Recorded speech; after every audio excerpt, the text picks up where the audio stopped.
best practices. But we can take back what could be remaining comment after that. Yeah.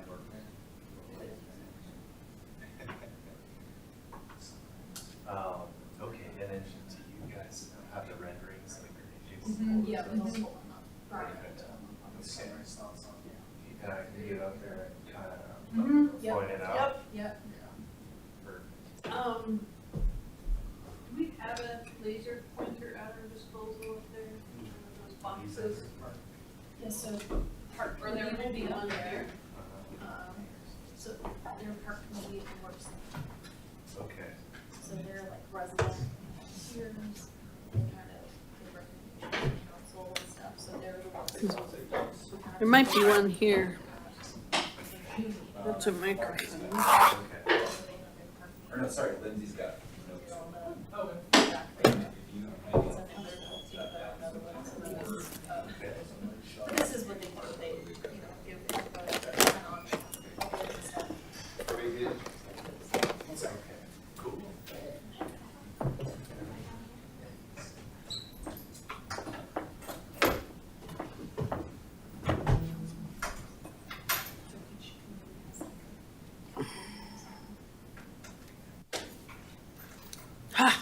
Found it. Recording in progress. So we have a nice laser pointer. All right. All right, 7:01, we will call the July Park meeting to order. First, we'll do roll. So Brent here, Burton, Here. Martha, I am here. Justin, Lindsay, Here. Sadia, Here. and Tim. Okay.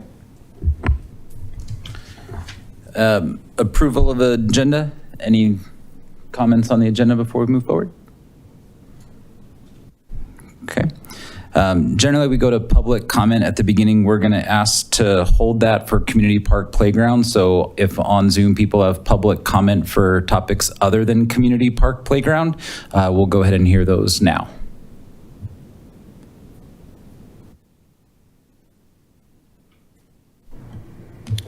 Yeah, no one online for public comment right now. All right, so moving on, 3A and 3B are both community park playground related.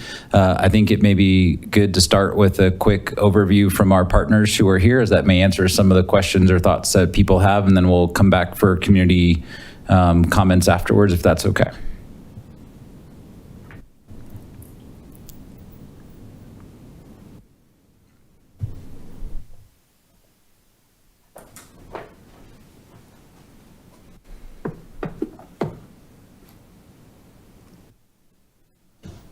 Good evening. Thanks for inviting me in this evening. My name is Josh Enzel-Levitz. I'm with A to Z Recreation. Represent play equipment from Burke. Burke's based out of Fond du Lac, Wisconsin. We work with really any type of park or site amenity that could go in a school, a playground, HOAs, and we're really thrilled about the opportunity to partner with the town of Superior on a new playground for Community Park. So yeah, I think a good way to start is to just kind of walk through some of the features we included in our design.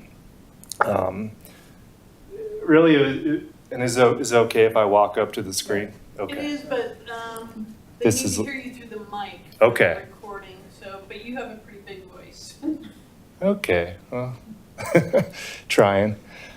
All right. Well, yeah, this is just really a wonderful opportunity. It's just a beautiful setting, this park. There's a lot of opportunity for us just with the size of the play space. There's two different play areas. We approached it as two different age groups. So there's a smaller play area. There we go. Okay, we're back up. So closest to us here, we looked Typically, play equipment is developed and designed for 2 different age groups. So ages 2 to 5 is going to be your pre-K, kind of younger children that are growing, learning to develop. Those play structures are typically capped at, climbers that are, no greater than 4 feet in height. Sometimes slides can be up to 6 feet in height. And then closer to us on this rendering, this larger play area, this is designed for ages 5 to 12, which is going to be your school age children. And when we approach a playground, we're just really trying to provide you the most value in play and as many different play opportunities as we can. So that's, swinging, sliding, spinning, sensory, climbing, balance, you name it. Anything we can do, zip lining. We'd love to get it in a park just because all kids experience play differently. There's some kids that want nothing to do with, swings or a slide, and they just need like a chill spot to hang out. And another big component to playgrounds is the development of kids. And that's not just physically, with these playgrounds, we develop spaces that will challenge kids, and I think what we do well is, we envision families that'll bring their kids here, very young ages, and come spend time and it's fun for a kid to develop, over time and look at that big tower and say, hey, like, it's kind of scary. I can't do that. But, after a couple years, that they gain the confidence and the skills to get up top. So, there's just a lot of neat challenge within these play spaces and just a great variety of events. We just, with the opportunity, we were able to just include a great assortment of events, and it's going to be hard for a kid to get bored. I mean, there's so much to do here. So a big component to designing community playgrounds today is accessibility, inclusivity, and which I just touched on, is just those events that are appropriate for all ages and all abilities as well. So I think I'm just going to point out some of the events here on the ages 5 to 12 playground. So we'll look at another rendering, but on this side we do have several sets of swings. We do have a ADA swing seat in there. Actually, I think we might have 2 of them. And, those are really important for kids that don't have the strength in their back to support themselves on like a typical belt seat. So, the kind of molded, actually, we'll talk about that when we can see it in a rendering. But on this end, this is our AirVenture glider. And what this is, it's a swing that kids actually stand on. So it's made for 1 or 2 users. It's pretty awesome for state of Colorado because, we got some snowboarders here, me, myself as well. So you feel like you're gliding on this piece. You're on your feet kind of going back and forth, and there's some handrails and ropes for the kids to hang on to. And what's so cool about this event is that, kids are there's no barrier. They're just kind of looking up in the sky as they're going up and down. Next to it, we have a zip line. What's great about this zip line is you can start on one end, and typically it's going to carry kids from the other end all the way back. But it's designed where kids can start from either end. We do offer a zip line where, there's one designated end where they would start from, and you'll see a line of kids. This one's kind of nice because if the trolley that the kids ride on across the zip line, if it's, down on one end versus the other, they could just, pull it up to the platform, start there, but it's just a great play piece. And then I think it might be best to look at another view. Do we have other renderings? Yep, we got 5 more. So, Okay. So this is our ages 5 to 12 play structure.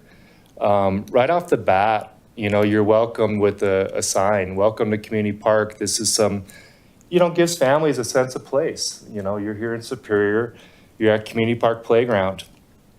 Down on the bottom here is our communication board. It's a neat feature, kind of nonverbal learning skills and development for children.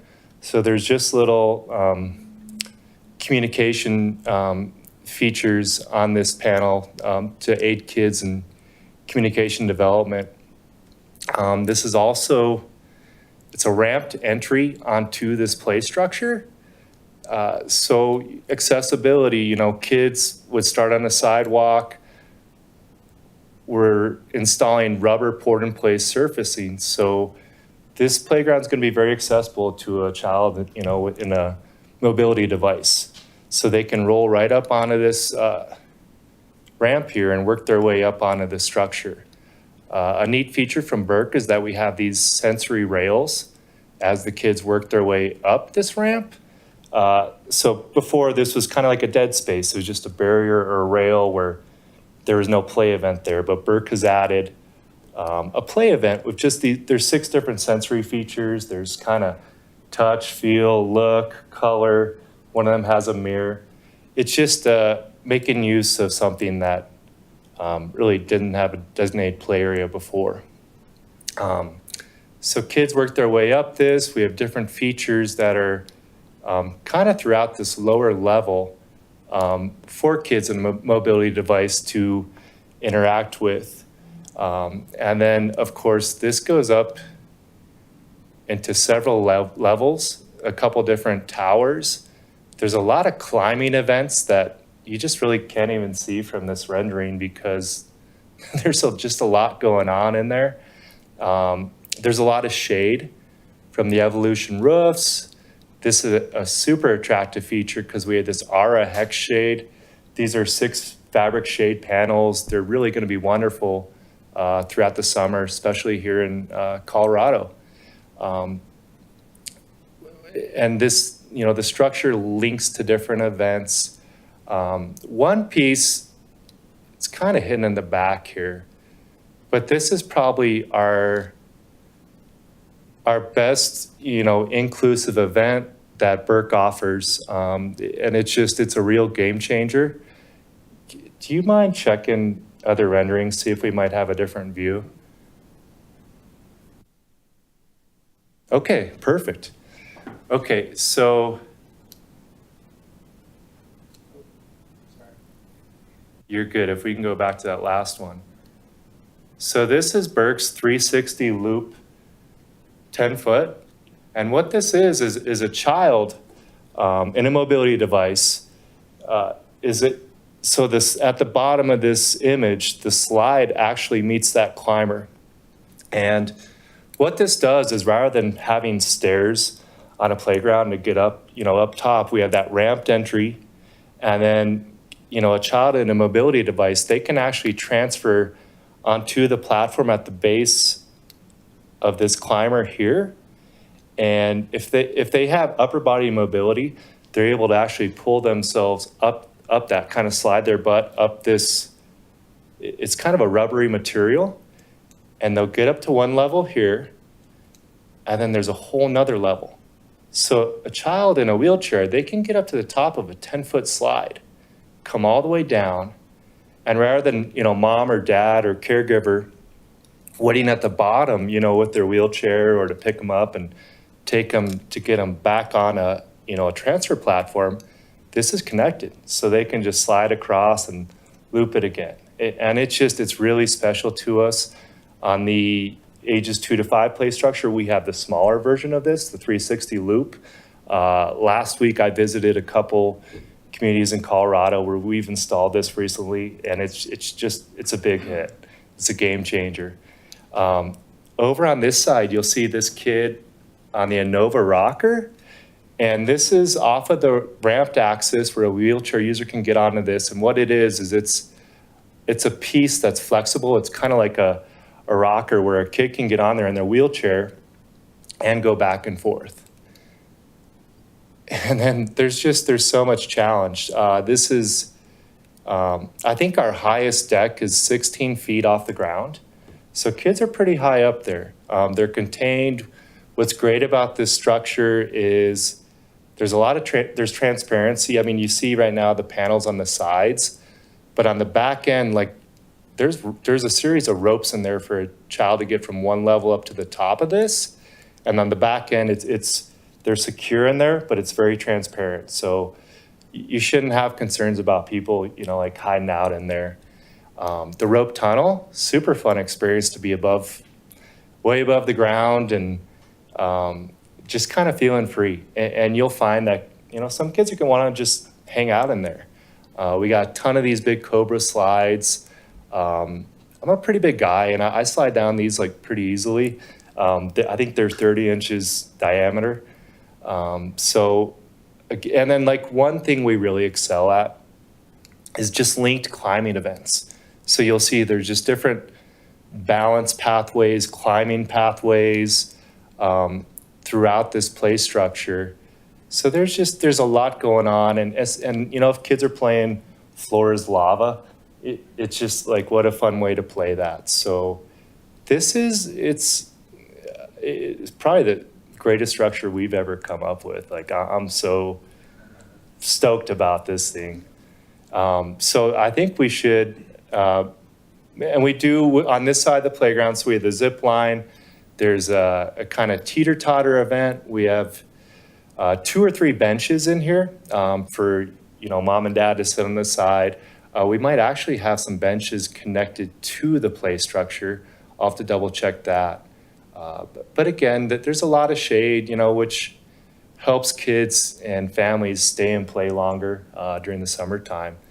Can we look at the other play space? Okay, so this is the playground designed for the younger kids, the pre-K age group, ages 2 to 5. There's a series of accessible events throughout this play space. Down in the bottom left corner here is our RO spinning chair. And this is so the seat of that spinner, it's right at wheelchair accessible height. So a child is able to, transfer from the mobility device onto that. And if they're not able to support their back, the backrest on this spinner supports them and it spins pretty well. And it's more fun than I thought it would be. So that's easy value, low cost, fun play event. Over here is our Vizio play tunnel. There's some sensory events on the side, just, different colors, different little play features. And that's just an event where, children could kind of crawl through right off the rubber port and play surfacing through the tunnel, imaginative play, however they want to experience it. This piece here is our Nido spinner. This is a new piece to us this year. We're very excited about it. It's a lot of fun. It fits Burke's design language. You'll see there's some steel panels up top here. They have openings which let the sunlight through, very similar to some of the roofs on the 5 to 12 play structure. What's great about this piece is there's openings on both sides. It'll allow 2 kids inside. It's rated for ages 2 to 12. So it's on the smaller playground, but really any kid, any age group can use it. And again, it's a piece where a child and a mobility device, they can transfer into this. It's right at that accessible height. And then there's, walls on each side that support the child's back. So, it's a piece where kids will kind of just hang out or they're gonna spin and have a lot of fun. Here's our ages 2 to 5 play structure. And really the star of the show is the 360 loop. So this is kind of a better look at it. A child in a wheelchair, they can transfer onto this bottom platform here. There's different rail heights. There's 2 rails on each side. It's kind of like a rubber mining belt material, and they can slide up that. And then for, able-bodied users, they can just kind of run right up this thing. It's a lot of fun. And then, transfer over, go down the slide, scoot their butt over, do it again. We have some fun play panels on here. 3 in a row, that's always a big hit on our playgrounds. A variety of climbers, couple more slides on the backside. Those ones are a little bit shorter deck height, probably 48 inches. And then again, we have a large fabric shade on top of this structure to help keep the kids cool. Over here, we have a 2-bay swing set. What's nice is we also have fabric shade above these. So we have 2 of your toddler bucket seats, and then 2, non-typical swings. So this olive-colored swing here, this is the one I referred to earlier, the ADA swing seat, where that kind of the breastplate that, helps keep the kids in, it locks in securely. When it goes up, it actually locks in up there, so you don't have to be concerned about that. The way Burke designed it, it's gonna hold up there, and a parent would actually need to lower it to lock the kid in. But the back support on that is it's gonna secure kids that are in a wheelchair. We've been using these, Burke has had these for years, and they just kind of improved the design coming into this year. And, I thought they're always needed on a playground, but until you have a friend whose, kid is in a wheelchair and uses this, and you can see, hey, he's 5 years old and he's just having a blast, and he's able to swing like his friends. They're on, the belt seats or bucket seats, but he's going too, and he's going really fast. It's just another piece that's kind of like, simple piece, but just brings a lot of value to families, especially those in need. This piece here, this is our connection swing seat. And what it is, it's a parent-child swing. So this front piece here, it slides up. There's magnets on top that hold it up top while the parent or caregiver gets in. They'll pull the child onto their lap, and then that back piece slides down and supports the back of the child. And what's really neat about this piece is kind of just the parent-child attunement, because there's eye contact.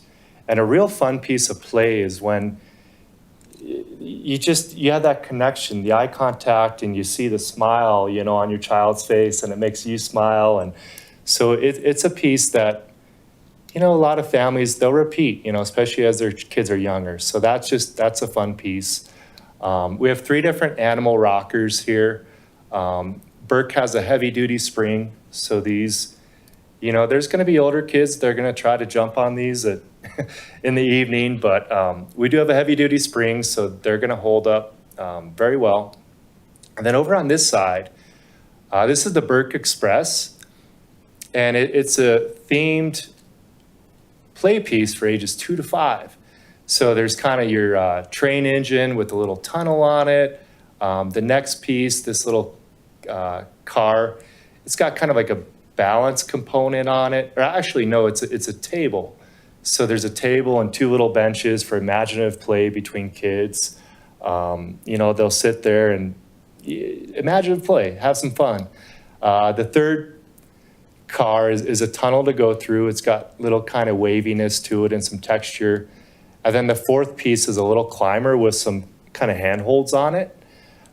So that's, I think that's what we have in the 2 to 5 play space. Full rubber port-in-place surfacing. We have signs in each playground, just stating, hey, this is for ages 2 to 5. The larger playground, ages 5 to 12. One piece I did not touch on in the ages 5 to 12 playground is Burke's Volta spinner. And what it is, it's a big molded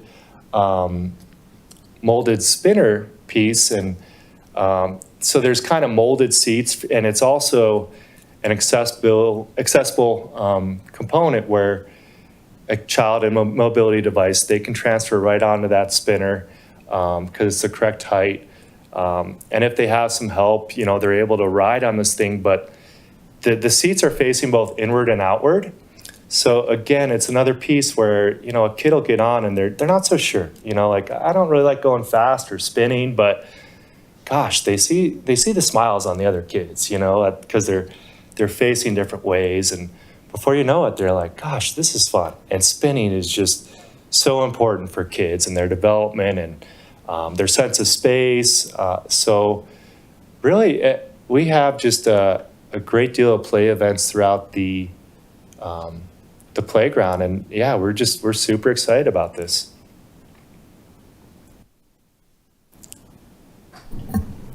Well, thank you. When we saw it, we all were pretty wowed by the initial concept. So thank you for walking us through it. So at this time, we'd go to public comment. I know we have public comment in the room. Do we have people online as well, Brian, or just in the room?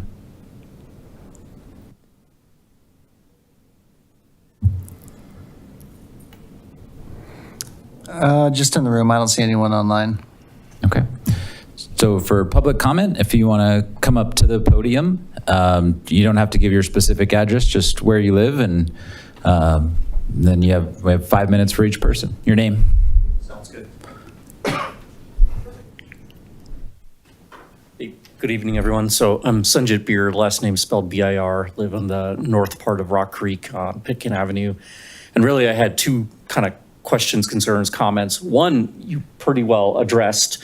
It was about accessible equipment for children with disabilities, and I can see that you guys have got you quite a bit, and there are even things that I've seen in other parks in the Boulder area that you described that are already kind of in the plan. So I guess really more than a comment than a question, all those things you described, is that a default part of the final plan? So unless someone says otherwise, you would move forward with that plan to include that equipment? Yes. Okay, perfect. Because, I wasn't sure if somebody thought through all the accessibility, and obviously you all did, so that's terrific. Two, in terms of the shade, right? It's great that there is shade, but I was thinking nowadays, especially in Colorado, I'm a 30-year Colorado resident, and I can't believe it. We have so many 90-degree days. Sometimes it hits 100 degrees. And even in the morning, it gets pretty hot, or even in the evening, it's hot when the angle of the sun is kind of lower, right? And I can see from the pictures, at least, the shades when the angle of the sun is high are going to do a really good job of taking care of things. Is it feasible in the design without creating other trade-offs, without creating other negative trade-offs, to widen those shades, right? Or is that an exorbitant cost to widen those shades so that when you have a lower angle, right, the sun's at a lower angle, you're still blocking a lot of the direct heat or the radiant heat? If you want to address that, if you could go up. Yeah, and those are my two questions, so thank you. In Zoom land can hear you. Okay, yeah, I mean, that's a great question, and you thought through it very well, because you're right. I mean, our sun does move where that's not consistent shade, throughout the day everywhere. So really the shades on these structures and events they're pre-engineered to really kind of, be the size they can be. So I'm not able to, on the swings, increase that at all. We can look at the play structure, this 2 to 5, and see if those can be increased at all. I believe those are 16-foot spreads on them. So they're pretty good size, but I mean, that's an accurate point that, yeah, the sun moves throughout the day, and some things are shaded at some point and others aren't, at other times. And, kind of late afternoon's kind of prime time when it's, really roasting. And then another point with the fabric shades too is just with being in the state of Colorado, it's different than other parts of the country where, really these shades, they're not meant to carry a snow load. They're not engineered for it. There's no fabric shade out there, no matter the size of the post or even how small the fabric shade is. So we do always recommend that they're taken down for the winter. There's some communities that leave them up all year, like City of Westminster and some others, and then they'll replace them when they need it. But that's just, one point on the fabric shades and being in Colorado. I do think on the ages 5 to 12 playground that there's a lot of integrated roofs above those play structures. So I think those will I know those will maintain very well, as far as just staying a little cooler and being shaded. The main fabric shade as you kind of climb onto that ages 5 to 12 play structure with the 6 hex shades, that's going to provide, really good shade underneath. We have a whole bunch of climbing events there. And there's some overlap onto the ramp, as kids get on it. So I think we can, just double check the size of the shades to see, if anything can be beefed up. But I know on the swings, that's a unique product to Burke to just even have the shades above them. So I'm sure we're kind of maxed out with the size of those. And then to augment or add like additional freestanding shades outside of, because we can do like 4-post shades and cover equipment. It's just, it's cost. It's not cheap. I mean, because with the fabric shades, you're paying for additional engineering and install, and it would take away from some of the play equipment. So that's just kind of give and take right there.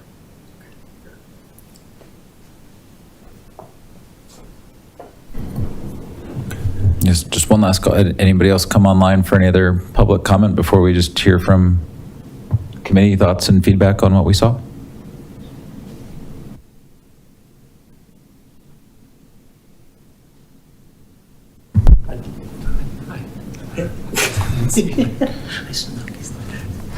I'll roll with it. I think, well, as we said, what we saw initially, everybody reacted really positively to, from the shade, all the varying spaces. Everybody was asking for a zip line. We know we heard that a lot. Glad that's in there. The seating space, and then the focus on all the ADA and safety equipment. One maybe question, and Brian, if you can go back to the first kind of overhead view of the large park. I think when we looked at the other elevations of it, I just know when we've been at parks like this, kids will make a lot of use of space and games in and around it, and I just didn't know if it almost felt too dense because we've got some other space to spread out some of those features a little bit more. So that was one kind of question I had. And then I didn't notice if there were monkey bars anywhere in there or any like hanging activities. I know that's something that the kids really still enjoy doing.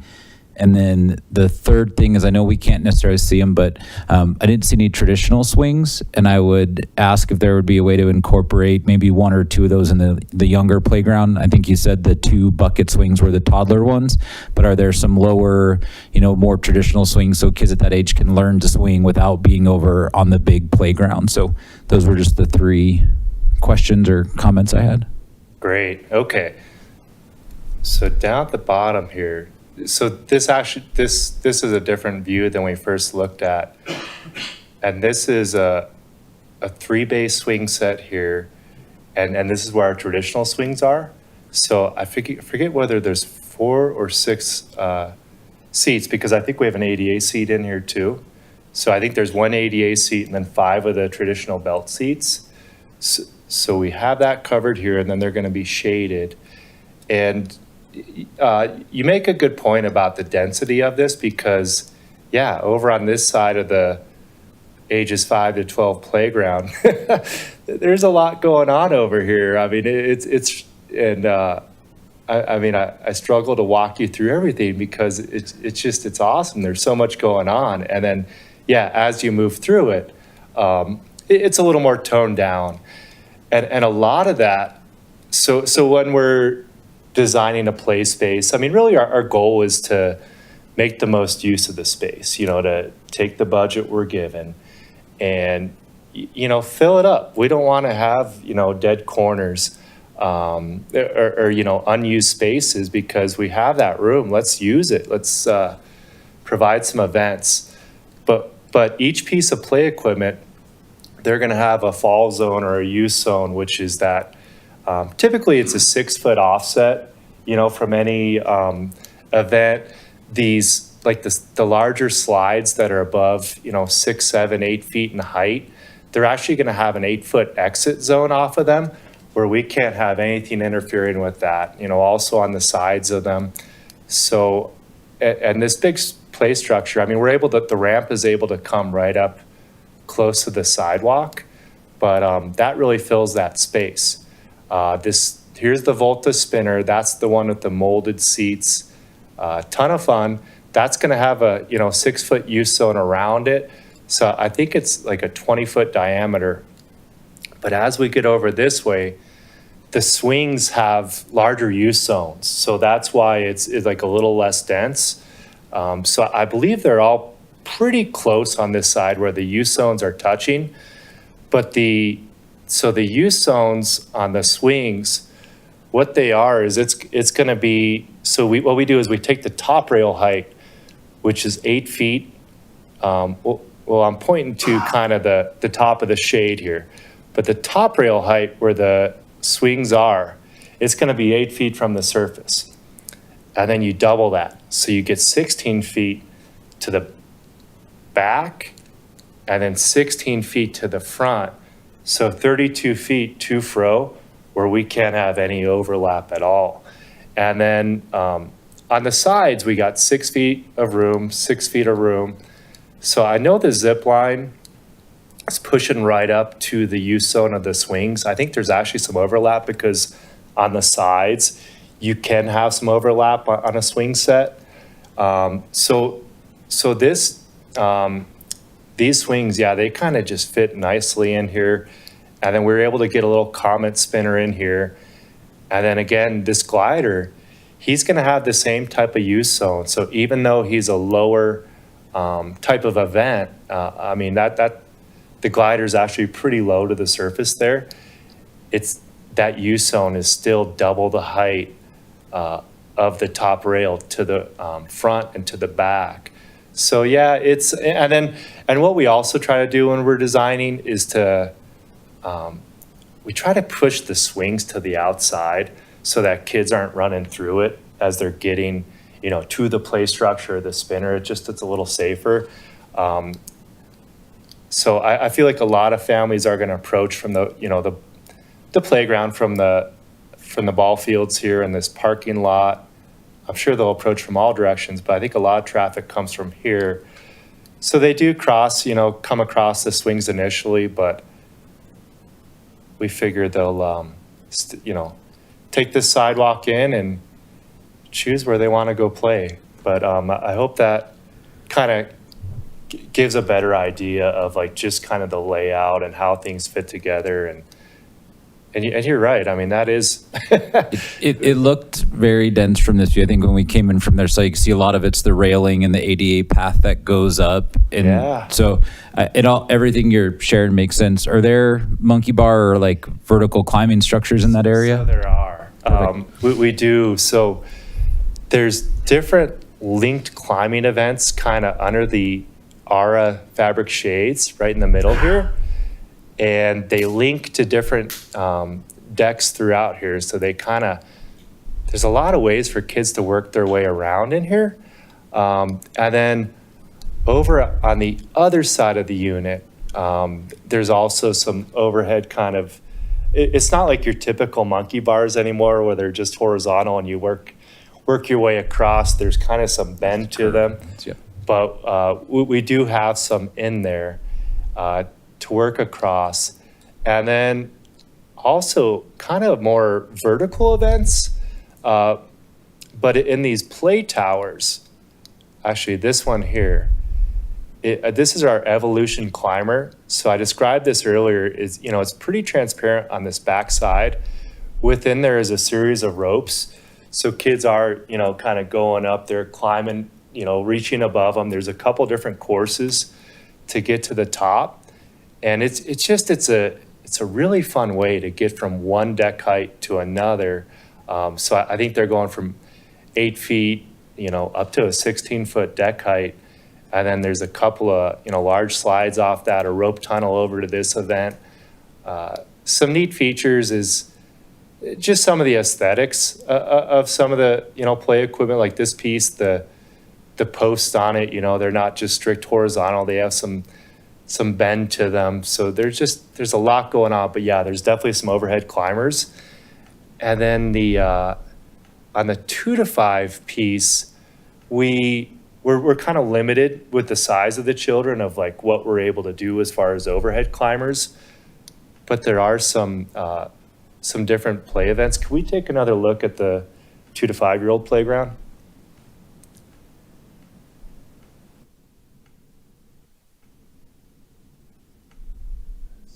Slow responding.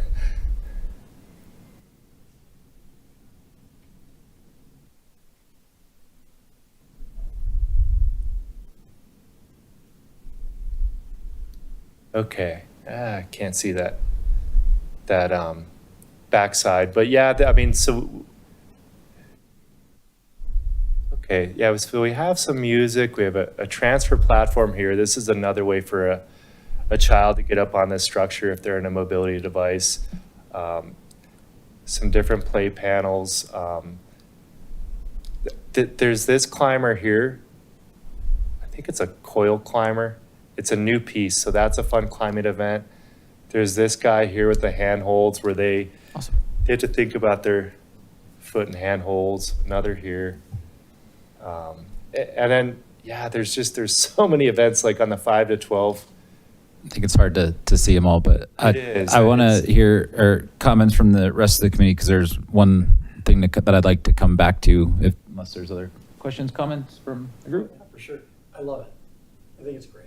I mean, I really think you guys knocked out the park. Sorry. Yeah, I love it. Definitely knocked it out of the park.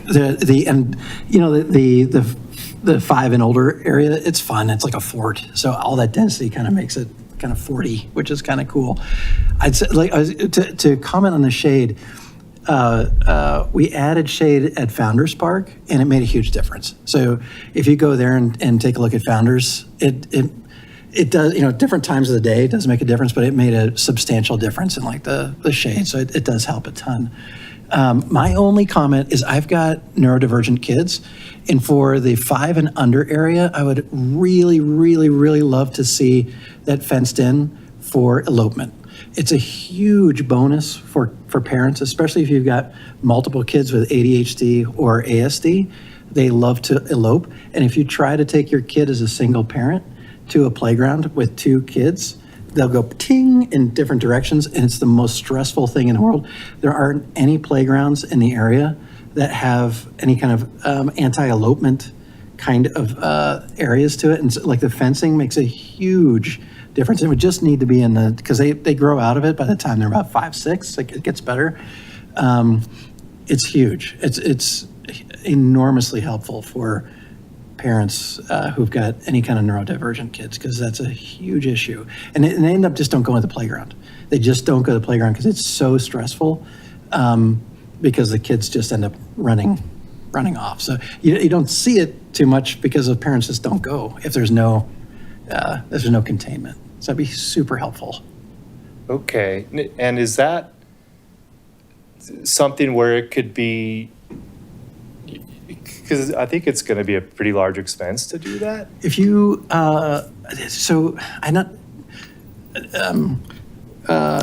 in the West Coast, like, there's a lot of playgrounds where they've incorporated anti-elopement, like, fencing. It's just standard. There's a lot of examples of it back there.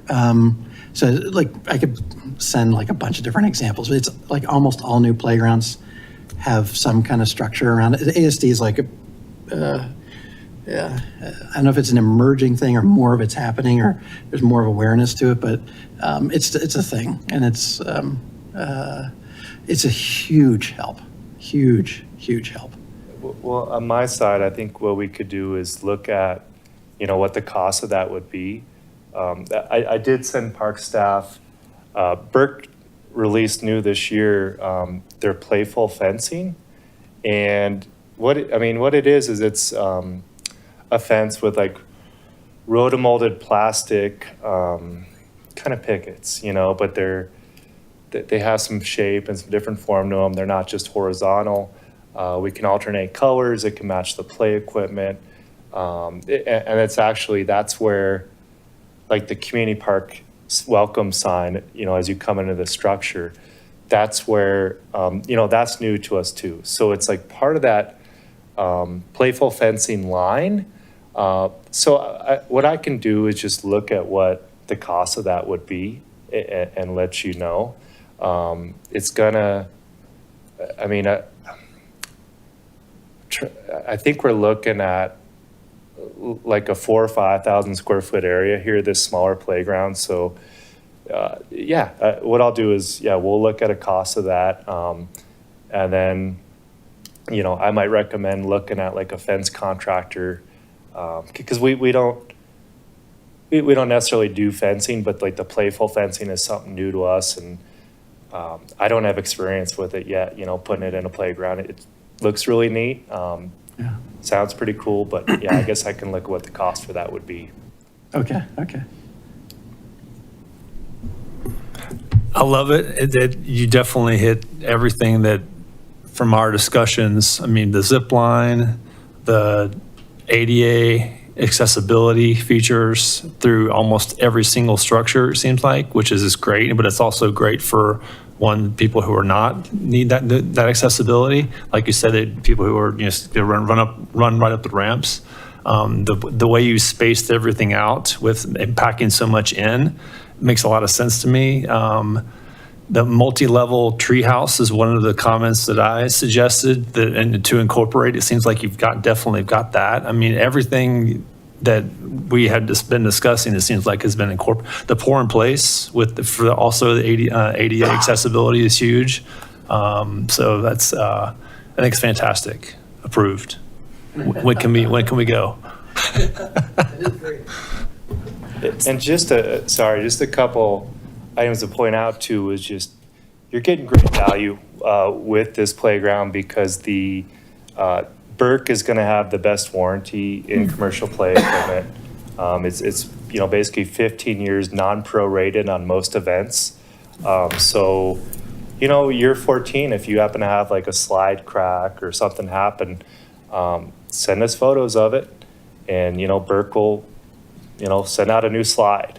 If you need it installed, there's cost for that. But typically, if there's ever an issue, like a public works or, parks maintenance staff, it's something they can handle, and we can, walk them through how to do that or meet on site. So the warranty to back it up is great. And PARC's been in business over 100 years, independent company. They're not under an umbrella. It's just, you get good value. And then also the poured in place rubber surfacing. Surface America is a product we provide. And also that's going to be the longest warranty in poured in place rubber surfacing. Great. I just want to say thank you. I worked the 4th of July event, and I don't know how many people attended. Was it a few hundred, a couple hundred? A lot. No, there was a lot of people. And I will say we had your renderings on display, and I was there for the few hours, and I got to tell you, people loved it. Such great feedback, such great engagement. I mean, we were having teens coming over and talking to me and saying, I'm a community member, can I put my, comments down? I said, yeah. Right? They loved it. Middle schoolers were coming over and giving really great feedback with their parents. They love the color. They love the images. They love the design. I just want you to know that. I was really taken back how many young people were coming over to take time in their 4th of July gear and all their fun stuff they were wearing to write notes to say how much they liked it. A big thing they brought up that they appreciated was the shade. So that's a huge one, and they were really happy about that. Of course, they were trying to push a splash pad. But there was honestly such positive feedback from parents and families, and they felt like we really were capturing what people want. There wasn't a lot of negative feedback. I think that, maybe more benches for teenagers, for them to hang out, like you said, at night, because they were saying they want somewhere to hang out too. And, but overall, I was telling the staff that I was so impressed with how many people were coming over and just really looking at the images and really taking away this is over here, and connecting those dots, and then getting really excited about. And then we also had the timeline out, and they were looking at, the kids were even watching your project timeline, and they were really excited about that. So I just want to say thank you. Really excited kids in this community, and youth and teenagers, and also, of course, parents. So thank you. Wonderful. Yeah. Can I fit down some of those slides? Absolutely. Okay, awesome. That's all I wanted to know. Any of the folks online? Can I add something? Go ahead, Justin. Yeah, it's going by as some light surveying from kids. I think a lot of the kids said that they love the Purple Park, high structure, climbing structure. So I think you're at about that level with the high structure there on the far side. So, I mean, if that box is checked, that's cool. But, that was an overwhelming request from kids to have a similar high structure, climbing structure. So if that one, it appears to be about that height, but if not higher. And then going back to the shade, obviously that's a hot topic. The two shades represented are north to south facing. Obviously the sun is more intense, east to the earlier point, early in the AM to later in the PM, with those shades being in north and south.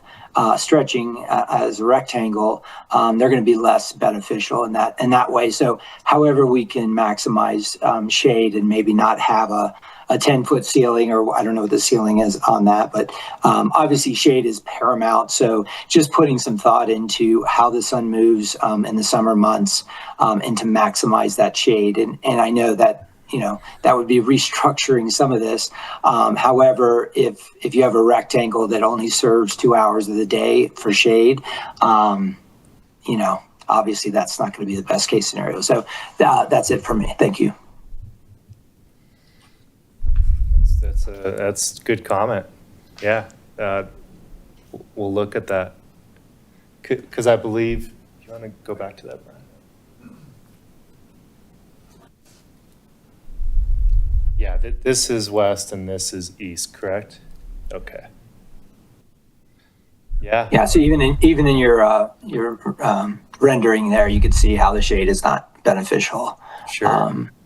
But whatever. I just think it's a great structure, but if it's serving 2 hours a day, gosh, I know you'd have to reconfigure things, but I don't know what to say. Yeah, I think we've got that. Yeah, we're not going to get our bang for the buck. Well, I think hear you, and it was part of what was brought up, so we can capture that. And I think you've already taken action to kind of evaluate making it bigger. Cool. Maybe look at the, how it's oriented, and just hear the feedback and see what's possible or not.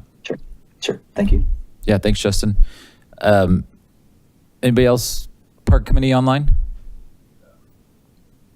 I just one more question. So for fencing, so it sounds like Burke, it may not be like Burke, you've got one line, but for the parks group, if we could have a fence contractor just kind of quote something out. It doesn't look ugly and blah blah blah blah, but that would be really, really super awesome.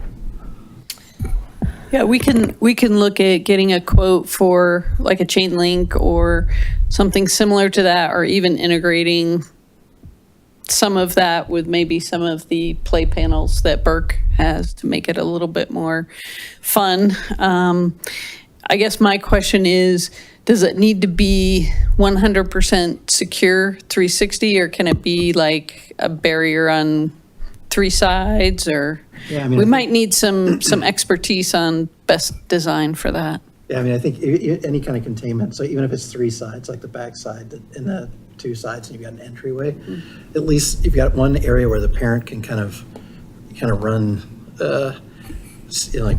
If you only have to cover one sideline, that works? Okay. Exactly. All right, good. Yeah, we can definitely look into that. Okay, awesome.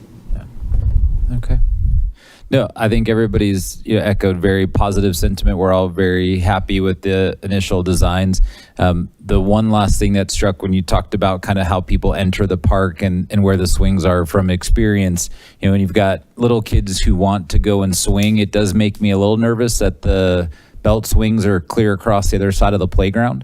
And they'd be going through the larger area to get there for those, 3, 4, 5-year-olds who are swinging at preschool or whatever else and want to go do that on their own. So I don't know if there's even a feasibility to flip the big playground, or it may just be as simple as like having a belt swing option in one instead of one of the buckets. Or I think even at Purple Park, we've got like an extra swing that's just on one side of the structure, just to add that, so that, as Tim shared, if you've got multiple little kids, right? Mine were all 2 years apart. They're doing different things, and if they can play in the same area, it makes it a lot easier just as a parent. So that'd be the only like the culmination for me. It's the extra little one, just to understand a little bit where it goes. Smaller play space, so just add a belt seat over there. Yeah. Yeah, we have the room to do that. I think, and what we could do is we're actually able to add like not even a whole nother bay. There's like an arm that comes out that can add just a belt seat on the end. Yeah, and that's what I think's up on one of the sides at Purple Park, and I just see it getting used that way. So mom or dad with the toddler is in the bucket seat, and then the kid who's a little bit older is in the belt swing, and everybody can kind of be in the same area without those 4 or 5 year olds truly taken off to where you couldn't see them to the other side of the playground. So, but no, overwhelmingly positive. Thanks for hearing us out. Appreciate the feedback. Appreciate the community member input. One more comment. Sorry, can I jump in? Yeah, go ahead. The Zoom. Just kind of adding on that access point question or comment. Just wanted to acknowledge that we did also get an email from a resident requesting an additional access point for those crossing Colton. So I know that's not currently in the plans and probably requires a lot of additional heavy lifting, but just wanted to acknowledge that we did get that as well. Yes, and thank you for bringing that up. It is a good point, and it would be fabulous to have an entry point.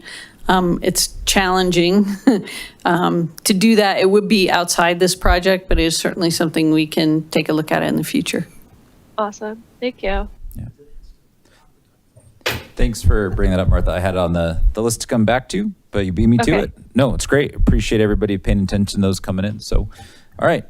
With that, I think we'll move off of Community Park Playground project updates and feedback. So thank you for the input and time. All right, moving on to 3C, the Town Comprehensive Plan Goals. Yeah, so we have, sorry, not Renee, but Alex Halfling from our Planning and Building Department. He's zooming in here. He's going to share a presentation with you guys here. So Alex, you should be able to share your screen. Hello, our committee and everyone else that is present. Let me just get my other screen to present.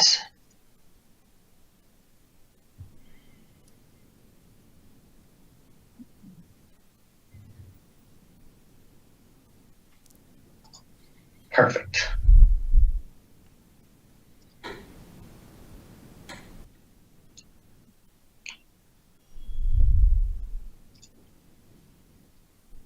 You're able to see that? Yes. Okay, great. Thank you. All right. So today, and I will introduce myself. I am Alex Hafling. I am a planner with the Town of Superior, and I am here on behalf of the Planning Department.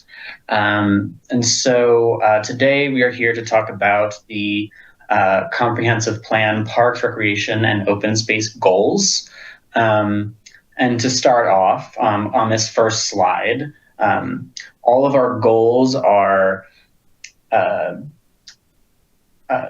that are centered around a set of values and a vision statement that we have. And so basically when we look at each goal, sometimes these little icons, it'll go back to those goals. So it might be distinctive town character and diverse and connected neighborhoods and healthy and accessible environment, or it might just be one of those. But these are kind of indicators to show that we are touching on different points with the goals that we are presenting.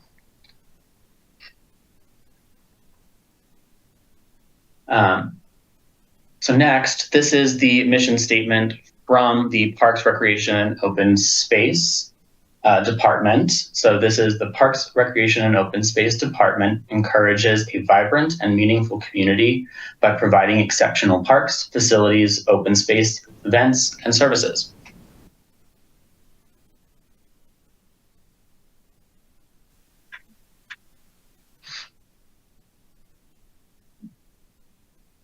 So to start with the first goal, and really we're here to discuss each of these goals. If you have questions, comments, concerns, anything that comes up.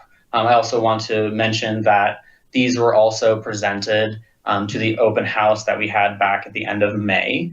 And we'll have some preliminary results that came from that at the end of these slides. So this is the first PROS goal. And we'll say enhance and preserve Superior's parks, recreation, and open spaces as vital community treasures that bring people together, provide opportunities to recreate, contemplate, celebrate, experience nature, view wildlife, enjoy public art, volunteer, and participate in town initiatives. There's a little extra bit on here that came from the OSAC committee, and it was specifically bringing on the PROS master plan, the placemaking master plan, and other plans that the Parks, Recreation, and Open Space has been working on. And so really this goal is centered around us as the town sticking true to those projects that have come before and kind of building on other master plans and other programs, rather than working in an echo chamber and then referring back to it. It's kind of a place to start rather than a place to end. So I don't know if anyone has any specific comments about this. We can also go through the other goals and the results, and then we can have some discussion afterwards. What works best for everyone?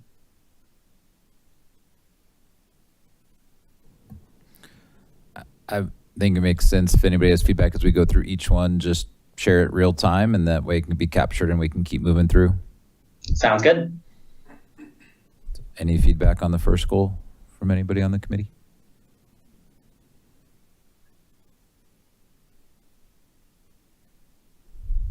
No, I think that one I'm getting nods in here. It makes sense, and just appreciate the call out to build from what's already been done and go from there. Great. All right, so this next goal has to specifically do with the parks. So this is elevate Superior's parks to inspire play, nature, and wildlife appreciation, active lifestyles, appreciation of art, history, and cultural experiences. I would just like to see just verbiage around like inclusivity and diversity. So maybe adding inclusive cultural experiences, I think would be beneficial. Yeah, inclusive and accessible. I think there's been a lot of change in just what's standard and what should be expected. So bringing those two into that should be helpful.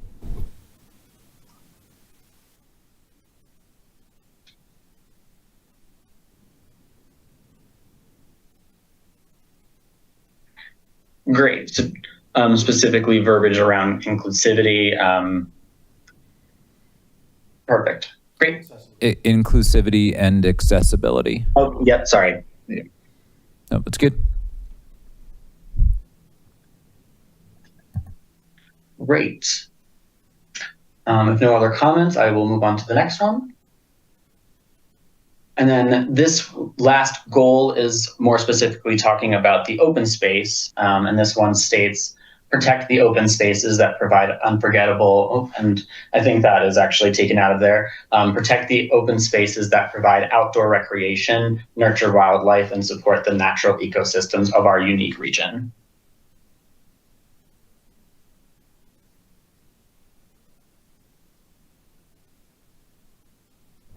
It's beyond us, but I don't know if there's any kind of like protect and enhance.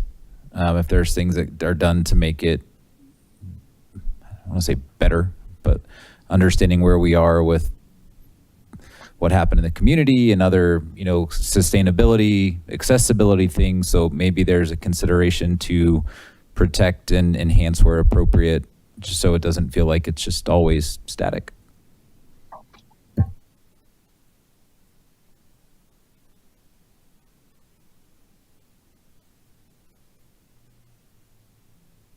Great. And then, so this is in response to the initial results from the open house that we had in May. And I will start off by saying that it might be a little jarring to see that 13% support or agree with those 3 goals that we just went over. That is not necessarily true, in that if someone's response didn't solely just say or clearly state support or agree in the comments, that it got sifted out into some other more specific categories. So it's not necessarily that only 13% support or agree, it's that only 13% specifically just said that and nothing else. So that's something that we're working out now, and why we're still kind of in the preliminary stages.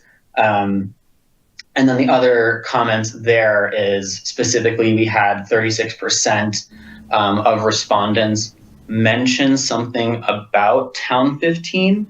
And the only reason I mention that is that it had to stay generic enough, just because the uses and the potential kind of future value of that was differed between the comments. So it's not something that was discernible as saying it was one way or another. There was a very wide range of responses based on that specific topic. So it was kind of more of a general statement there. To say, like, this graph is really difficult to decipher. Yes. The qualitative aspect. The best thing I can say is, like, it's an indicative of interest. It's on. It's just not close enough. It's really difficult to understand intent out of this. Like, there's so, like the Town 15 that you just alluded to. It's like there's 36%. It's the most active thing on here, but it's not necessarily saying people want it for open space or want it for park space or want it for. It's difficult to understand what this graph it really is saying. Yeah. Yeah, and so I mean, at least we did go through it as preliminary and for what we found, and at least when we went through it based on just kind of generic statements that even that they didn't mention agree, the statements still agreed with it, and so the number is actually more around 87 or 86% that support or agree with these goals. But that's neither here nor there based on that comment that you just made, which is, it's not necessarily super discernible at this point what they specifically were kind of pining at there. Yeah, there's a lot of layered stuff within Town 15. I guess it just means that, like, you guys will have to go back and start pulling the thread and seeing what people are talking, because there's people talking about, like, well, don't change it, make it like we have open space all over the place. We want a rec center, we want ballparks, we want it natural space, we want it untouched. It's all over the map. Exactly, you hit the nail on the head there. It was so wide ranging, and that it was just kind of too hard to sift it out into or too many things. So that, I believe, is all that I had to present. Not too much, not as exciting as a playground structure. But if there's anything that we wanted to discuss, I'm all ears. I guess I have some questions around, as a city planner, what are some of the principles that you guys have in mind when you're thinking about open space and park, as far as things like density, accessibility, as we grow to 17,000 people? I mean, with the park, with the space is the space that we've got, but what are the guiding principles for quality of life, which is park and open space is basically a quality of life kind of thing? When you guys are doing these plannings and thinking about how you're planning for space, how you're planning for changing the space as the town grows, all that kind of stuff, what are some of the guiding principles? I might not be the best person to ask that, but at least from the open space and park side, when we work with Leslie, we get that information and work with best practices in the area. It's a very big culmination of not only trends and best practices, but also studies, public engagement. It's a very big mix of things, and then also just studying in the field and what we see that transfers from other relevant towns. And I say relevant is things that can work in the same or similar context. You're not trying to weigh Denver to Superior, but you're trying to look at things that make sense to your town and see what works, kind of similar to at least from that comment or this discussion earlier, seeing what playgrounds work and in certain areas, and then trying to take that information and bringing it back. A lot of the work that is planning as we joke, is copying and taking what we see out in the world of what works and making that work in our context, in Superior's context. I guess I think there's a different function between like Parks and Rec Director and how parks should operate versus planning. And I think of Minneapolis as a perfect example. Like Minneapolis has a mission, and then they made sure that they had like the way that the city planners determined density of parks, park amenities, and they had some guiding principles as to what kinds of facilities and accessibility within like population density. And that's a planning function, not a park function. I was curious, like, if the town thing, and then like, are there cliff events? So as you get to higher population density, is that like, okay, now we consider a rec center, now we consider like a library, or now we consider these kinds of things because we've hit certain benchmarks as a town that kind of unlock the magic box for more stuff. And I'll do my best to answer how we approach it here and how many other municipalities do it as well. Obviously, we're a small town. We don't have specific park planners, but they do exist out there in larger communities. That is that hybrid between planner and parks. But we have engaged consultants over the years to help us with those questions, looking at best practices, looking at national standards, and looking where we fall within those national standards. When we did the 2021 PROS Master Plan, we looked at those things from the perspective of a town with this size population, how many acres, how many ball fields, how many pools, those kind of things. We didn't get into libraries. And some of that comes down to the resources within the municipality you're in. So even though your population may express a need for something, there are balancing needs, and that's where we kind of cross paths with our planning team as we look at what the needs are for parks and open space and recreation, culture, art, and then what are our other needs in town. And that's a balancing act that the town council gets to help us with, so. Thank you. We appreciate the update, Alex, and I think if there's any other feedback, we can get it to you in writing, and thanks for the time tonight. Thank you so much, everyone. Thank you. All right, moving on to 3D. So we found out last meeting Robert was stepping down, so we have a vacancy at the committee chair. So 3D is our new committee chair. election.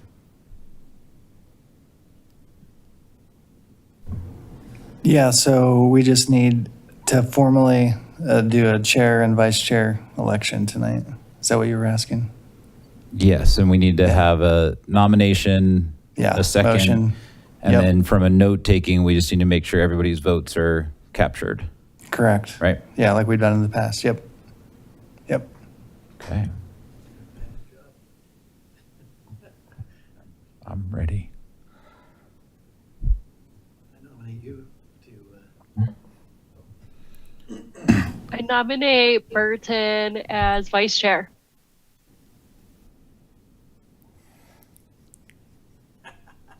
I'm not even out of the role of vice chair yet, and you're already trying to replace me. Sorry, the assumption would be that you are moving to chair, Well, I appreciate which I can that. also nominate you for. Hey, I'll second that. There we go.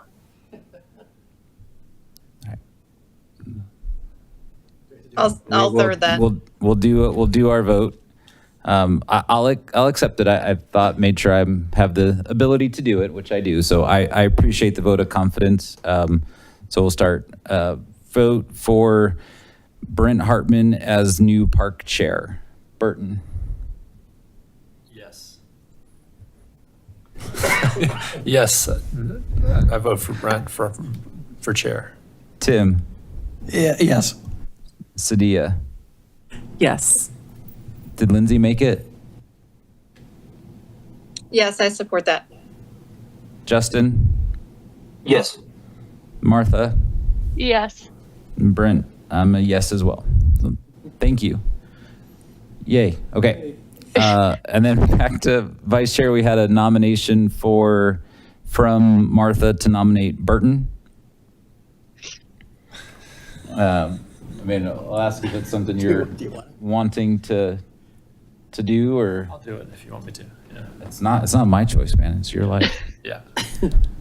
I'll second that. Could use some flat picking on the. Okay. Okay, so we will now vote for Burton as vice chair. Martha. Yes. Justin. Yes. Lindsay. Yes. Sadia. Yes. Tim. Yep. Brent, I'm a yes. Burton. I guess I'll accept. So yeah. Awesome. Thank you. Yes. So that went smoothly. Thank you, everyone.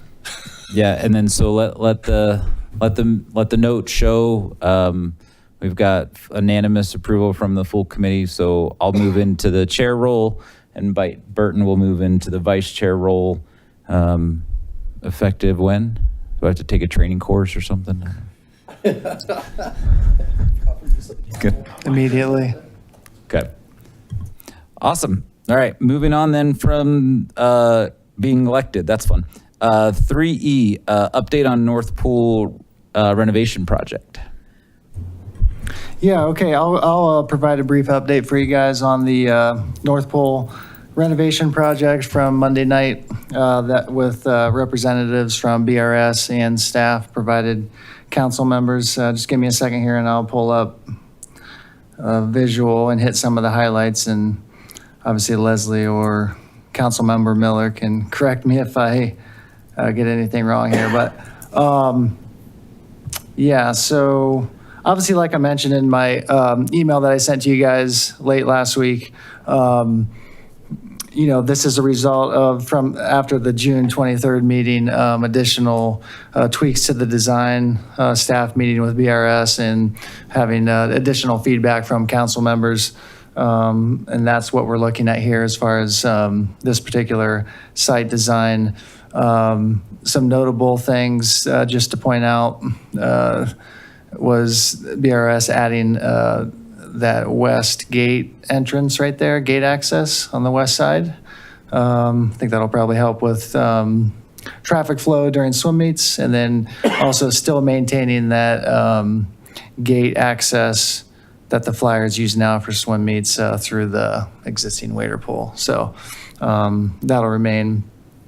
Another highlight was with the pool mechanical room that we see here, that becoming an extension with the current flyer storage shed, combining all of that was determined was going to be the best option. Now, again, one thing that came out of that was, and I think Mayor Lasis brought it up, was the flyer is losing some of that deck space, that some of that timing equipment and whatnot is currently set up in that location. So we're gonna work with the flyers and or at least contact them and see if that's going to be an issue or whatnot. If they can relocate that current staging area that they use. So, because right now I think it's in that space between their shed and that kind of rickety chemical storage closet that we have there. So, so that was one item. Two, trying to think anything else from this. Oh, the shade structures. Obviously, we're adding some shade structures there on that north end to go along with the existing ones that we have on the west side of the deck. And then obviously we have a shade structure in the existing wading pool area, so those will remain. But I think we'll look into potentially, because we have, the taking them down and putting them back up can kind of be a hassle on our staff and whatnot. I think we're going to look into potentially having more permanent shade structures up there, kind of year round. So other than that, I know there was some discussion, with trying to minimize any trees that are being removed kind of on that bottom right courtyard area, preserving that as much as possible. Trying to think, I think those are the main points on this particular site plan. Yeah. Kind of moving on to, let's see here, let's get to so there were a couple different building options. I think the main, actually, let me go back, sorry, bear with me. There we go.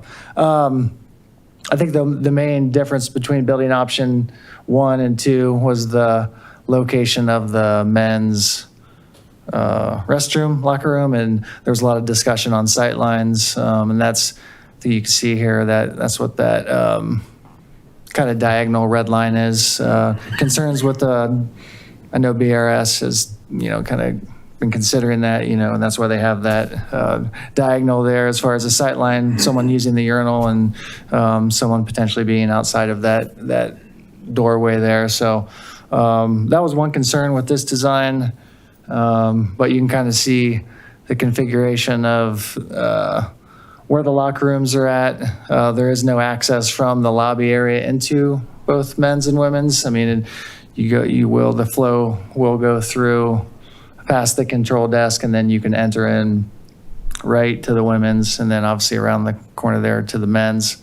In this design, there is that family changing room on the bottom left there, so that as far as for the existing, or for the wader pool users, those young families will have that access there to the family changing pool, or family changing room, sorry. One thing that this design does not have compared to the last one that you guys saw, I think, is a classroom. So that was taken out, the classroom space. In this new configuration, there is storage there off of the front lobby. And that is storage needs, whether it's existing or in the future for future programs and whatnot. That is a big staff, big need as far as needing storage. Can't seem to have enough of that. So that's a big one. And then obviously to the right of that, the all-season restroom. I know Justin joining online will like that, tennis player, but that will be open year-round and access off of the east side, southeast side of the building there. Thank you. Yeah, you're welcome. And then the top right, the guard office, combining that in the kitchen, and then having some, maintaining sight lines to the west, to the wader pool area, and to the north, obviously, to the main pool area, but this does provide for adequate storage for guards that are on duty, downtime, all of their stuff that they bring to the pool, get out of the sun, obviously, and then obviously first aid as well. So this is the building option 1, and I'll move to building option 2, but it's essentially, sorry there, really sensitive. There we go. Building option 2, and this is actually the one that council decided on for us to move forward with BRS, does change up the men's locker room orientation and the family changing room a little bit. A lot of that had to do with, I think, that sight line that I mentioned in the previous design. One other, I think, let's see. Oh, another additional change in this iteration is an additional toilet in the women's locker room. So I think now there's 3 at North Pole. This will call for 4. So yeah, this is so as far as the actual bathhouse, this was, we were given direction to work with BRS and move forward with this actual design right here. So other things that came out of last night, as far as the operation, not for a year-round pool, but doing April through October. So April through October operating season. And I'm trying to think what else. Yeah, there was a lot of conversation on sustainability and some of the equipment that we're placing in the mechanical room. I think it was a very long conversation, well thought out. We're going to be going with high efficiency gas boilers for the heater and looking at potentially adding electrical in that mechanical room in the future, at least being able to. So, so still working towards some of those sustainability goals that the town has, but still doing high efficiency gas for the boiler. Another one from a couple weeks ago got a lot because it was a lot of options thrown out just kind of in response to all the feedback. I think where it's ended up is in a much better place than we were a month ago, and just appreciate that the town slowed down, did the due diligence, pushed on them. Again, I felt like when I looked at these from all the feedback that we provided, it hits all the things that we discussed, the easy access for the restrooms, the full season, being mindful of, needs as a Flyers parent and Flyers swimmer without, jeopardizing the pool for the rest of the community. I know it wasn't an easy journey, but just appreciate that everybody worked to get it much further along than it was when we originally saw it. And I think there's always going to be little things and we'll get it done and someone will go, oh, if only we had, but that's life in it. So the timeline, it's moving. I mean, we still got to be rocking and rolling, right? So it's moving, and there's really no more input at this point that is requested from PARC. Yeah, that's correct. I think as of now, we're looking, I think best case scenario, late August for construction to start. That's best case. But it's obviously a really tight timeline to open for 2026 season. But this was crucial that this got kind of approval from council and direction on Monday night to stay on that schedule. So seeing the size of the waiting pool, like the other things that we know the community asked for, right? And we got the information about why the things the community asked for couldn't be done. So I feel like as a committee, we can close the loop when people ask, why didn't we? Well, we know how much those things cost and how cumbersome they would have been on this footprint. And then it becomes, when do we start talking South Pool? So the diving board was like $1 million at minimum because you had to dig out stuff. The slide was crammed in on one corner, but it was still over $1 million. And I think it's helpful for people to understand the impact to the budget of that, and then what it would do to the space. And I think people just have to see some of that to truly feel heard, which we got. And then, if they have more questions, they can come and provide it directly to town council, because our job is to advise, and that's what we did. So thank you. What did you do to make it extended season? Is it just bigger boilers and stuff like that, or there's some heated? Well, a lot of it's the capital cost to make it extended season. Yeah, it is more high efficiency equipment. I think we are looking at insulating that mechanical room regardless, though, Leslie, right? Yeah, yeah, and Leslie can provide a little bit more, because there was lots of conversation on that, not just Monday night, but previous meetings. I mean, it is an equation, and there were a lot of things that went into that, having to do with operational costs and the capital costs. To go full year round, we would have to look at a below deck snow melt system, which was really quite expensive.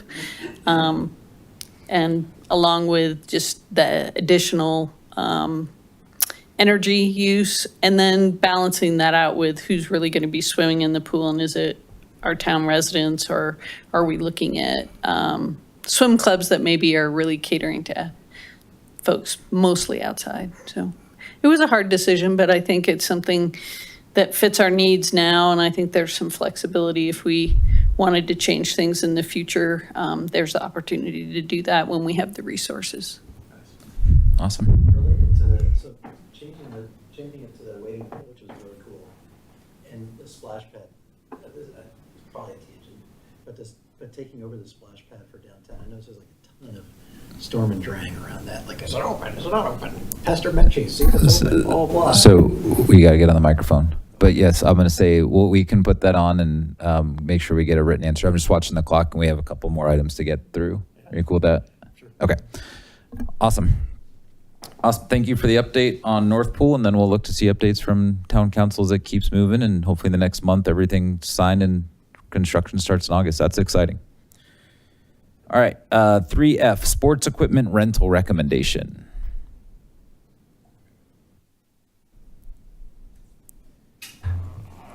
I didn't add that one, Brent. Yeah, that was a carryover. I was seeing it was going to take away. So we had talked before, and it's been 2 months. There was actually, you guys were going to look at like just thoughts on how we could bring in some sports equipment rental. I forgot to refresh who had that one from last time, but was that Justin? Because we were talking about with like getting basketballs and checking stuff out. Did you have a chance to look at that, Justin?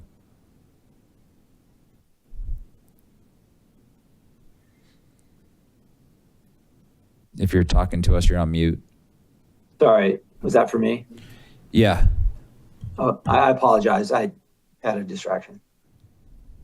Okay. What's the question? The sports equipment rental that we talked about. Yeah. Right. So Leslie heard that, and what do we need more information behind that, or? Well, I think, I mean, from a staff perspective, I know we have talked about it a little bit the previous meetings. I know you had brought it up, the option for sports equipment rental. I'm envisioning, you're thinking probably if this were to be enacted, be at the community center front desk. Just kind of envisioning that in the future. That would be a challenge right now with the current configuration. We are lacking quite a bit of storage in that front desk area at the community center.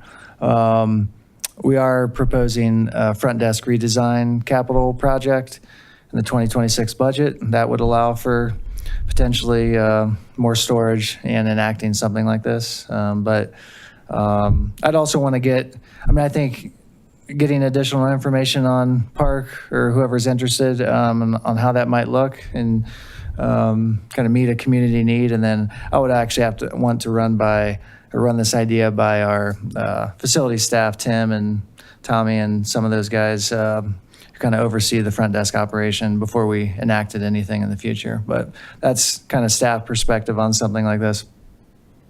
Is this related to equipment caches? Like the equipment caches that would be at Founders, it would be at, well, there's already one at Yeah, Bar, so but the ones that are at the parks are usually held for, under key with the groups that rent those out or store stuff there. This was more about, can people get, check something out, leave an ID, whatever, so, scan it on their town card, like you have your aquatics pass, and then get a basketball, get a set of bags, or, a set of bocce, whatever they wanted to go and do, just because there was nowhere for them to really go get those things. So it's jogging my memory because it came up around the bocce as, are there things that we have where we want people to be able to get those, supplies and then have them be part of the budget ongoing to replace lost, missing basketballs as those things, are going to happen, or footballs for kids to check out. I think we were thinking like there might be a cash system where you'd have a keyless entry that you'd allow to put in a code or something like that, and you could open it up and grab something out of there. I think there was conversation around that because it's so distributed. So if you're at Founders Park, if you want to get a Frisbee or a basketball, going to community center would be a real pain in the butt. Yeah, that's what I think we needed to get some more thought to it. And what we'll do, we can come back. We'll put this on the agenda to discuss next month. And then that way we can ideate on it, make sure we've got people taking action. I think it just probably got lost. And when I put this together, I thought we were having the meeting in June, which we didn't. And then we're back in July. So I think it just got a little stale. So we'll re-up on that one. All right. That's fine. Thanks, Justin. 3G, summer and fall events, and then our kind of representation at those events. So, this came because we missed Arbor Day, but we pre-planned. We had July 4th coverage, so that was great. And I know you kind of already gave a little update on that. Are there other key town events coming up through the end of the summer where we will need park representation, either for soliciting community feedback, those have come kind of hot with the park redesigns, or any other standard events that we know are coming up that we want to make sure we're at? Yeah, as of right now, nothing the remainder of the summer. Chili Fest, though, is probably the next big one, September 6th. I know Michaela was asking me if Park had an interest in a booth. I want to say yes, probably, but yeah. As far as what that, I think we can decide probably at next month's meeting, like the kind of purpose of that booth, or if we still want to do the designs for Community Park Playground project. We can That's discuss September next month. 6th? September 6th, yeah. Okay. So if we have that I'll get an email out offline and we'll just see who's around and do that. Did that work? The last one, just kind of setting up the shifts for those events, and people who are here sign up, people who aren't don't. Yeah, that we was just good. run it that way. Okay. So I'll keep that going for Chili Fest. And then connecting that in, the annual Parks and Recs conference where we've sent a delegate is in Vail, October 15th through October 17th. Is anybody available and interested in going to that so we can start that planning process? I did the one in Vail a couple years ago, and it was amazing. It was a great event. And I believe, Justin, you did last year's, I forget. Right. Yes. Where was that location? I forget. That was in Keystone, yeah, and definitely a good event. Happy to go again, but I'll concede to anyone that wants to go besides me. Yep, agreed. I would volunteer to go if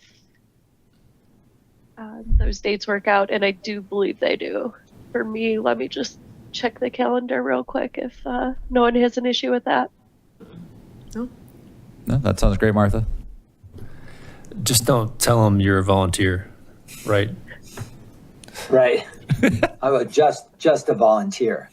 Don't use those words, because I got ripped for saying that a couple times. So. And dress very casual. I learned this is not a normal conference, and everyone was wearing like REI, I was wearing like conference attire, and everyone's like a walking REI ad with like Patagonia shirts and T-shirts and shorts, and I was like, okay.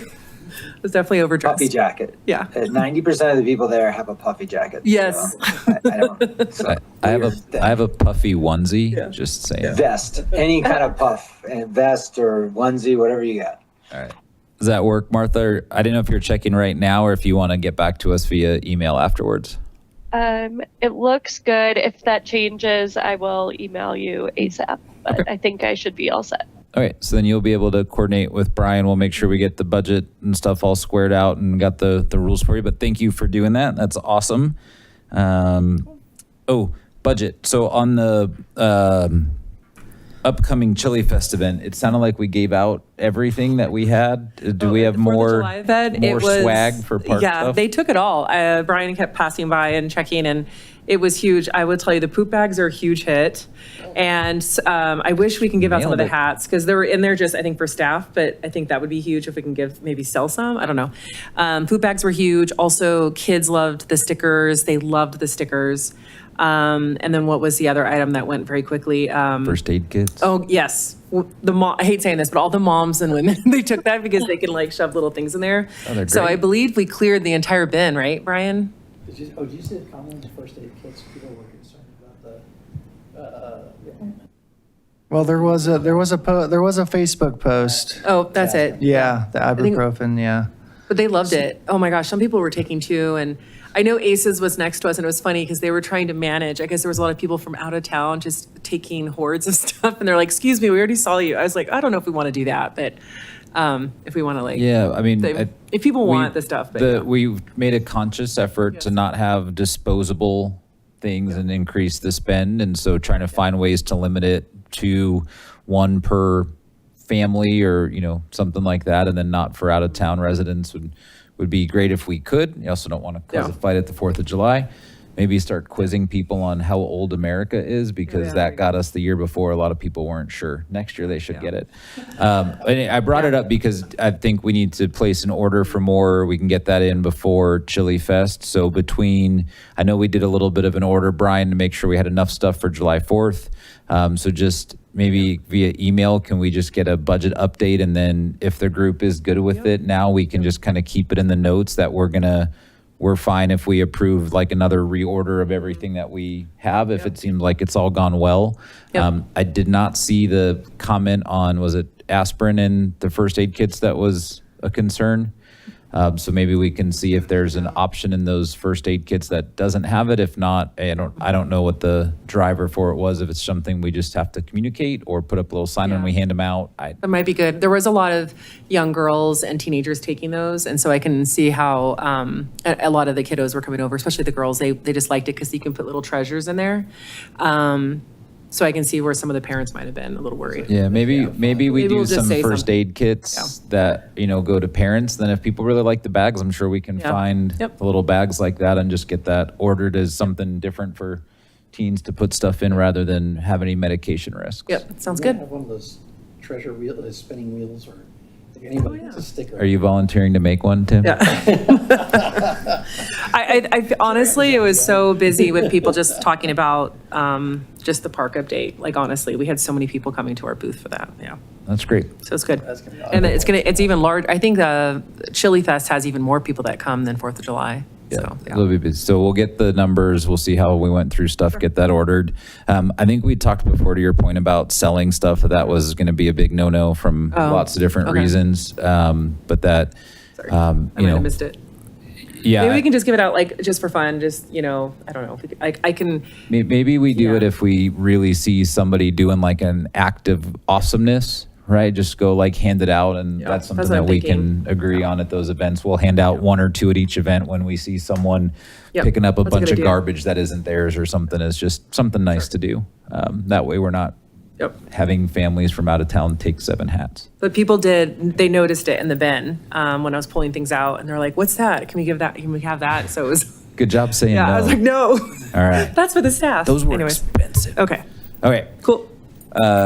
Good. So we're good on that. We'll be good on the giveaway order. And then the last one on this was if there's been any update from the Marshall Fire Subcommittee. Yep. So with Andrew, is it JG, Brian, or does she go by Jennifer? Sorry, I never know. JG, Okay, thank yep. you. I always think I'm getting the email from Jennifer Garner when she sends stuff out, so I get really excited.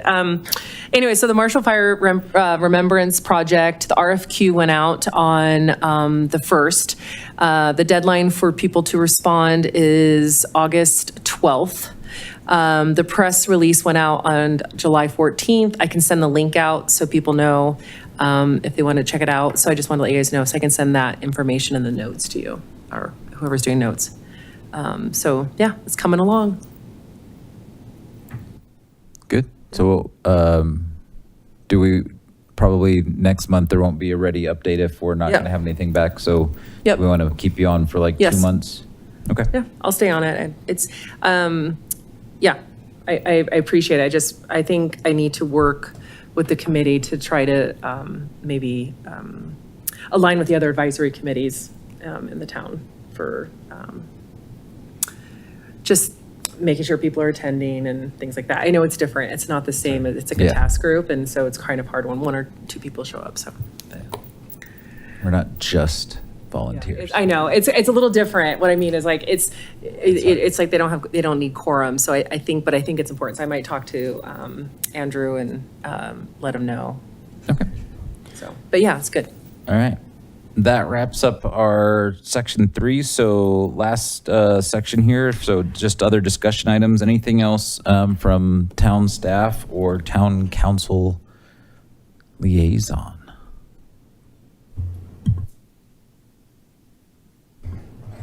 Yeah, I just have one real quick update. I wanted to share with you guys. Bear with me here. Be very brief. Thought you'd be interested in, there we go. So obviously, grand opening of the Civic Space happened last month, June 18th. We do have some staff office out of there, including Tim Barrett, our facility supervisor, Michaela Gregg, events, she's over there. Obviously, we're staffed at the front desk with GSAs, and working to activate the space as best we can. I mean, what I'm hearing, we're getting a lot of requests from nonprofit groups. We've got a first wedding reception interest using that second floor event space. Yeah. So larger groups are interested in that second floor space for sure. So Tim's kind of working through a lot of that, Michaela as well. But yeah, we have the Superior Civic Space website activated, working on building this out. The reserve a room and programs links take us to Civic Rec, which some of you guys might be familiar with. But kind of the short of it is, and we're still working on a lot of this. We've only had staff in there, like I said, less than a month probably. But there's an upstairs conference room right off of the event space. That is a reservable room. That counts towards the 2 free room reservations a month that residents get. So between the community center and the civic space conference room, that this counts towards that. But it does work a little bit differently. It's kind of additional dates open up on a rolling basis. And a lot of that is because when someone reserves that event space, that large event space, this conference room actually gets booked out along with that. So we can't open up this big block of months of time at this point, at least, with how we're doing it. So yeah, there's a nice conference room upstairs. And then these other spaces for the entire facility. The second floor event space, like I mentioned, and then the studio room 1 and 2 downstairs. So that children's area and that, I say maker space, but it's been renamed Studio 2. But we have some art stuff in there now, kind of drop-in stuff. But those 4 additional spaces, in addition to the conference room, those are requests that we take. So someone can go online here through our Civic Rec, this catalog, and they can make a request to use these spaces. And again, like I said, a lot of it's this second floor event space that is going to start getting used quite a bit. Tim kind of provided an update to me today. August is looking very, very full with some of the requests coming in for that. So just wanted to provide an update to you guys. It may seem a little quiet now, but I think once more people hear about it and there's going to be a lot more activity over there. So, yeah. Are you guys still working with an architect and a planner to figure out like what to do with the space? Like there was going to be a kids area with a little indoor playground and it doesn't seem to be there anymore. And like there's have you been over there? Just opening day. Yeah. Well, there's still work to kind of build out that children's area, kids room. I think the idea is though to make it flexible. So it's, if there is someone that wants to have a a yoga class in there or some other type of program that it's going to be easy to move some of that stuff in and out. So that was why you might see the names change to Studio Room 1 and 2, just to allow for that flexibility. But yeah, it's, I mean, very similar to the community center. I mean, we're seeing what the community wants, how they want to use that space, and then we're going to adapt to that. So, like I said, that second floor event space, those requests that are coming in are unlike anything that we've received at the community center the last few years. So, yeah. But basically, the thought is it's just going to be flex space that people, I mean, the current kind of idea is it's going to be flex space that people are going to rent out. So, I mean, not necessarily. I think right now that's the approach that we're taking, but it may evolve into something that's like the community wants. We're seeing that they want to use it in this means, so we'll adapt to that, you know. How are you guys soliciting kind of feedback to figure out how to do that? Well, folks that are coming in there are giving our guest service associates feedback on a daily basis, I think, you know. We have, she's part-time, but we have a part-time programmer who is, you know, reaching out to groups and that may want to use that space for programs and whatnot. So, and she does that at the community center and the civic space. So it's going to take a little while, I think, but. I like the sound dampening. I like in the second floor space or something. It might be good for a music, you know, show this winter or something, you know, like the choir. Yeah, I think agree. There's a lot of open space up there, so if there's not a big event, right, kids can hopefully go up there on the second floor and run around and have some indoor play space. And, you know, I would say from day one, Tim, you've been super passionate about making sure we're not replicating the same space in the same place. And what we've heard, like, we just have to kind of let that mature a little bit. And I think probably some point next year, we may get to make some recommendations on how to formalize some of the spaces or what's moved from what was at the community center to downtown, and, you know, help with that either from programming recommendations or, you know, space usage. So keep it top of mind. I think, you know, to Brian's point, what I'm picturing is we'll get some feedback as it goes, see how it's being used, and then listen for those other sources of community feedback to say, well, do we feel strong enough that we want to make a recommendation to the town to formalize one or more of those spaces in a certain way? It'd be great at some point to circle back, add it to an agenda in the future, how our public spaces are being used, traffic, programs, what it looks like during the day. Because anecdotally, when you go into the community center, it feels really sleepy now, especially now that the cafe's not there. And I know there's lots of programming going on, but the main space, it'd be nice just to know, like, quantitatively, like, actually it's getting super, like, busy and there's lots of traffic all the time. But it would be really good to kind of understand how our spaces are being utilized, and are we hitting, like, are there kind of success metrics as far as, like, utilization? I'll put that out or work with Burton to keep that on, like, maybe a later winter one when kind of our normal stuff dies down, and that way we can see what's available and stay with it. Does that sound good? Yeah. Awesome. All right. Anything else, Brian? That's all I got. Thanks. Councilmember Miller? Just to dovetail on the comments about how we're using the space, because I feel like looking at how we're using the community center, that's obviously evolved over the years, and it's been really interesting and fun to see. You know, the workspaces on that second floor are constantly busy, and that was just wasted space before, so it's been fun to see that evolve.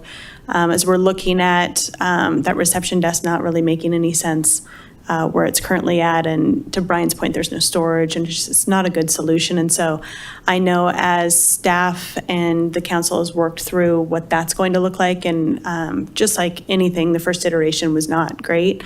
I feel like the way that's moving makes more sense, and through those discussions, we're finding out that padded play area that has been there, you know, since it opened, as discussions are happening, it really doesn't make sense to have that there, and why that was put there in the first place, you know, it's kind of a question mark. But, you know, we're hearing now from residents, well, my kids are playing and then they run out the front door and I've got to kind of watch them, or staff is trying to run after them. It's a huge tripping hazard. I've been there for events and kids are taking those blocks and putting them on the stairs, and then it's a tripping hazard and I'm trying to run and, you know, clean them up. So I feel like the civic space is a lot like that, where it's new and trying to figure out how the community wants to use that in a way that makes sense before permanent things start happening will be good. So I'm glad that that's on your guys' radar and getting community's feedback on that. So that's just one thing that I thought I'd mention. Also wanted to thank you guys for all your feedback on the pools. I feel like, just like I said with the community space, that's evolved quite a bit. And I'm personally so much happier. I know the council's so much happier on where that landed from where it was initially.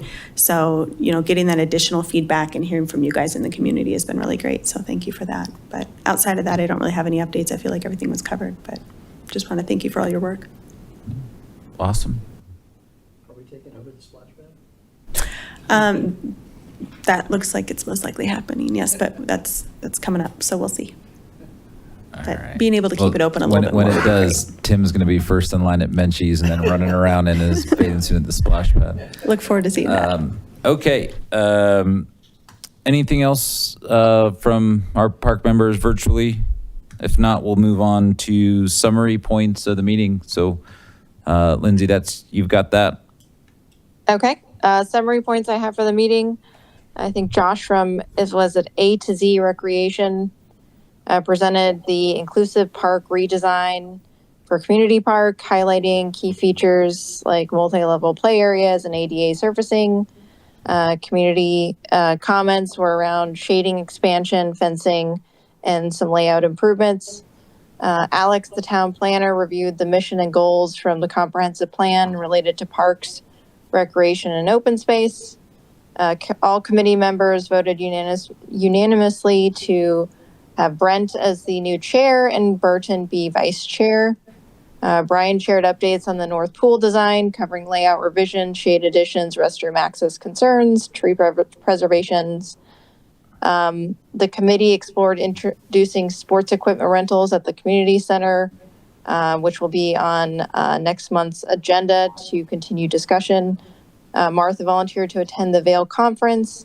A budget update is recommended to see what funds are left to purchase additional swag. Marshall Fire RFQ went out with the deadline set for August 12th. And Brian also gave a brief update on the Civic Space grand opening with ongoing event requests, reservation website for event space, and conference rooms. That's it. Thank you. And if you have those, when you send them over to Brian, we probably need to condense them down to maybe 3 to 5 of the key ones to go out, and then the rest of that would be great in the comprehensive note. So thank you for doing that virtually. Thank you guys for being online virtually. It's great that we have a full committee. Nobody else has put forth their names for the vacancy.